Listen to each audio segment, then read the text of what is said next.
Hello दोस्तों, मैं मितारी है। आज फिर करंट अफेयर्स की क्लास लेकर आया हूँ। तो करंट अफेयर्स के साथ साथ पढ़ेंगे स्टैटिक जीके। जो करंट अफेयर्स है वे है जुलाई 2020 की। तो पहला क्वेश्चन है, पीएम नरेंद्र मोदी ने लद्दाख में किस मिलिट्री बेस पर 3 जुलाई को जवानों को संबोधित किया? तो ये क्वेश्चन आएगा कि किस मिलिट्री बेस को। तो उस मिलिट्री बेस का नाम है नीमू। तो ये अलग से भी क्वेश्चन पूछा जा सकता है कि नीमू मिलिट्री बेस ये कहाँ है? तो ये है लद्दाख में। इसके बाद जो नीमू है मिलिट्री बेस, ये समुद्र तल से 11,000 फीट की ऊंचाई पर है। इसके बाद कि जो नीमू है ये सिंधु नदी के तट पर स्थित है। तो फिर यह आ सकता है कि इसका क्वेश्चन, ये जो नीमू मिलिट्री बेस है ये जास्कर श्रेणी से घिरा हुआ है। कौन सी श्रेणी से? जास्कर श्रेणी से। तो अगला क्वेश्चन देखेंगे, सरोज खान का निधन 3 जुलाई 2020 को हो गया, वह किस वजह से प्रसिद्ध थी? तो सरोज खान का निधन जो हुआ कब हुआ? 3 जुलाई 2020 को। तो ये किस वजह से प्रसिद्ध थी? तो ये थी डांसर व कोरियोग्राफर। तो ये क्वेश्चन बहुत ज्यादा पूछा जा सकता है कि सरोज खान किस क्षेत्र से संबंधित थी? तो वे क्या थी? डांसर और कोरियोग्राफर। इसके बाद अगला क्वेश्चन देखेंगे, किस राज्य ने हाल ही में कुत्ते के मांस की बिक्री और सेवन पर प्रतिबंध लगा दिया? तो जौन सा वो राज्य है उसमें वहां पे क्या होता है कि कुत्ते के मांस को ज्यादा खाना पसंद करते हैं। तो वहां के उस राज्य ने क्या करा कि कुत्ते के मांस पे क्या लगा दी? बिक्री पे और सेवन पे क्या लगा दिया? प्रतिबंध लगा दिया। तो वो राज्य है हमारा नागालैंड। तो ये इससे एक और संबंधित क्वेश्चन पूछा जा सकता है कि जो ये प्रतिबंध लगाया गया वो किस अधिनियम के तहत लगाया गया? तो वो जो अधिनियम है पशु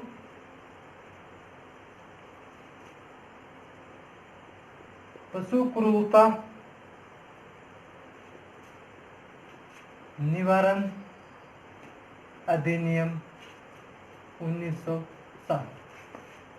तो आ सकता है कि जो कुत्ते के मांस की बिक्री पे प्रतिबंध लगाया गया वो किस अधिनियम के तहत लगाया गया? तो वो लगाया गया पशु क्रूरता निवारण अधिनियम 1960 के तहत। तो अगला क्वेश्चन देखेंगे, केंद्रीय फिल्म प्रमाणन बोर्ड के नए सीईओ कौन है बोले? तो इसके नए सीईओ है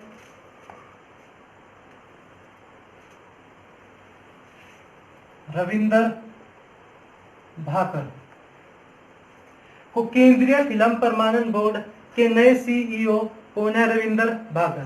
फिर इसी से एक क्वेश्चन ये आ सकता है कि सीबीएफसी की फुल फॉर्म क्या होगी? तो सेंट्रल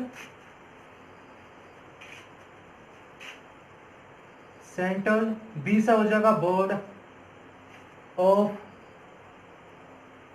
फिल्म सर्टिफिकेशन। तो सीबीएफसी की फुल फॉर्म हो जाएगी कि central board of film certification.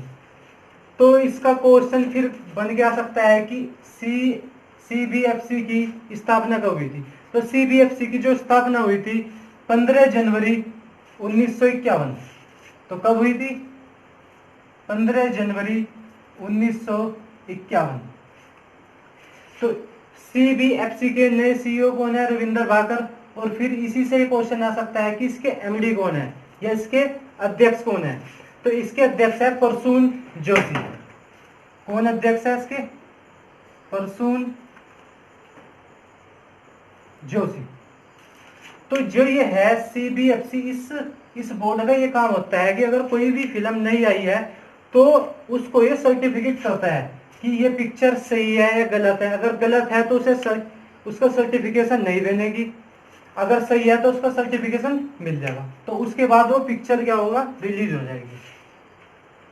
तो अगला क्वेश्चन देखेंगे,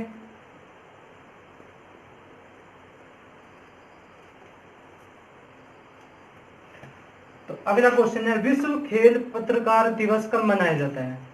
तो ये मनाया जाता है 2 जुलाई। कब मनाया जाता है?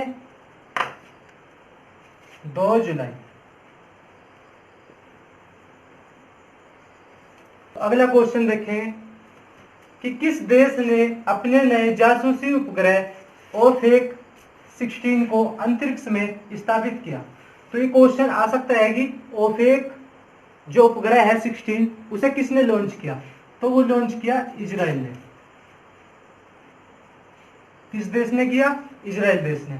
तो वो जो है उपग्रह ओफेक 16 है वो किस लिए लॉन्च किया गया? तो ईरान की जितनी भी ईरान देश में गतिविधियां होगी उसको चेक करने के लिए तो इजराइल ने कौन सा उपग्रह लॉन्च किया? ओफेक 16। फिर ये क्वेश्चन आ सकता है कि इजराइल के जो पीएम है कि इजराइल के पीएम कौन है? तो इजराइल के जो पीएम है बेंजामिन नेतन्याहू। तो इजराइल के जो पीएम है वे कौन है? Benjamin Netanyahu. और फिर इसकी राजधानी पूछ सकता है कि इजराइल की राजधानी क्या है?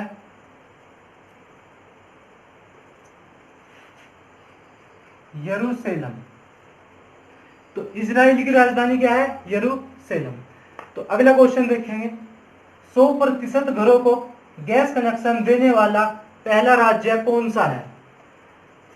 तो 100% घरों को गैस कनेक्शन देने वाला पहला राज्य कौन सा है? तो इसका आंसर होगा हिमाचल प्रदेश। हिमाचल प्रदेश। और हिमाचल प्रदेश जो राज्य है इसकी राजधानी क्या है? शिमला। राजधानी क्या है इसकी? शिमला। और इसके हिमाचल प्रदेश राज्य के सीएम कौन है? जयराम ठाकुर। तो हिमाचल प्रदेश के सीएम कौन है? जयराम ठाकुर। तो अगला क्वेश्चन देखेंगे फ्रांस के नए पीएम। तो फ्रांस के नए पीएम जो है जेन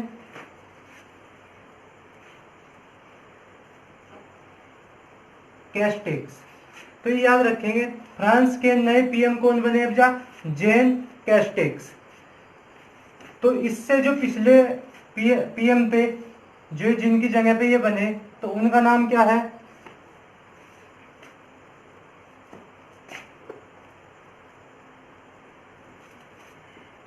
तो एडवर्ड फिलिप। तो इससे क्वेश्चन इसलिए पूछा जा सकता है क्योंकि जो ये एडवर्ड फिलिप रहे जो इनसे पिछले पीएम थे इन्होंने अपना इस्तीफा दिया। तो वो इस्तीफा इसलिए दिया क्योंकि जो फ्रांस देश है वहां पे कोरोना की ज्यादा महामारी फैल चुकी थी।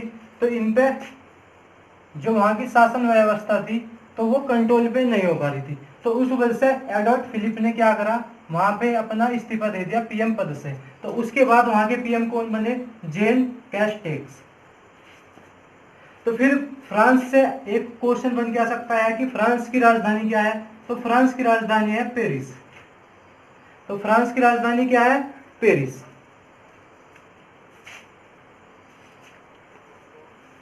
और फ्रांस के राष्ट्रपति कौन है? Emmanuel Macron. Emmanuel Macron. तो फ्रांस के राष्ट्रपति कौन है? Emmanuel Macron.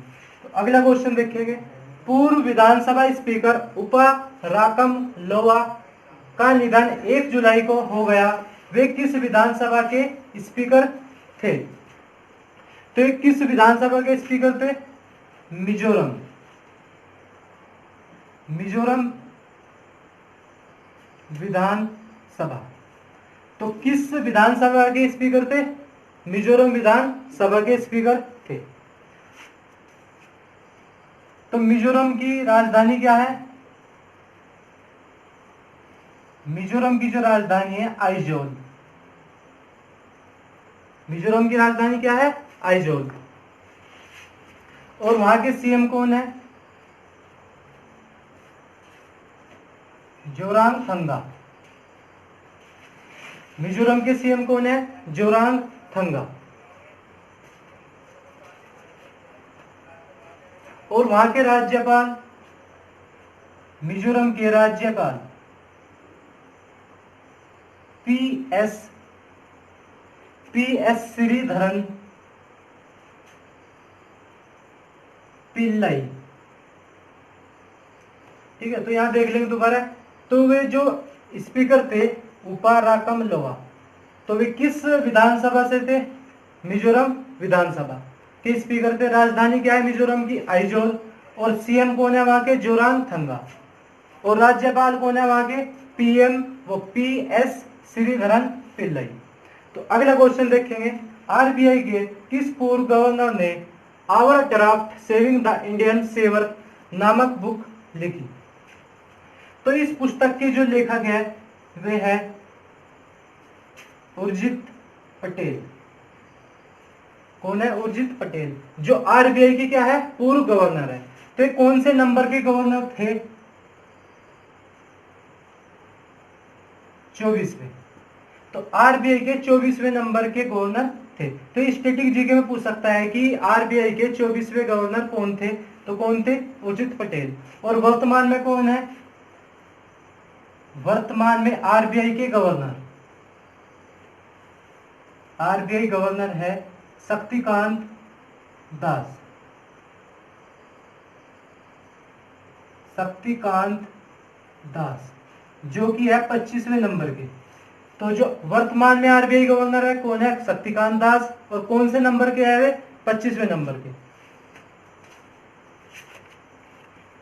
तो फिर इसी से एक स्टैटिक जीके में क्वेश्चन आ सकता है कि आरबीआई की स्थापना कब हुई थी? आरबीआई की जो स्थापना हुई थी 1 अप्रैल 1935 में। तो आरबीआई की स्थापना कब हुई थी? 1 अप्रैल 1935 में। तो दोस्तों आज के लिए इतना ही काफी है। अगर दोस्तों आपको ये वीडियो अच्छी लगी हो तो लाइक और शेयर और सब्सक्राइब जरूर करना। Thank you.